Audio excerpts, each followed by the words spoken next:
নরম তুলতুলে, একটু দেখাই জাস্ট, ধরতে না ধরতে ছিঁড়ে যাচ্ছে। আর সঙ্গে রয়েছে লোভনীয় দেশি হাঁসের মাংস। গাইস, আজকে আমি করতে চলেছি food blogging. So sweet to me. This is where I wanna be. On up with you. So guys, আজকে চলে এসেছি ফ্রেন্ডদের বাড়ি খাওয়া দাওয়া করতে। দেখো ফ্রেন্ডদের মা কী রান্না করেছে, একদম নরম তুলতুলে, একটু দেখাই জাস্ট, ধরতে না ধরতে ছিঁড়ে যাচ্ছে।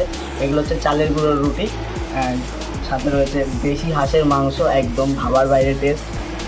তো আজকে আমি করতে চলেছি ফুড ব্লগিং। তো সবার ফার্স্টে নিয়ে নিলাম, ও ধরার আগেই করে গেল। হালকা করে একটু দিয়ে,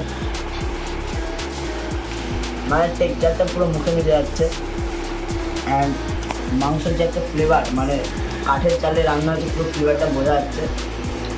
সো তোমরা তো খেতে পারবে না, আমরাই খাই, তোমরা দেখো। টাটা। Started, we're on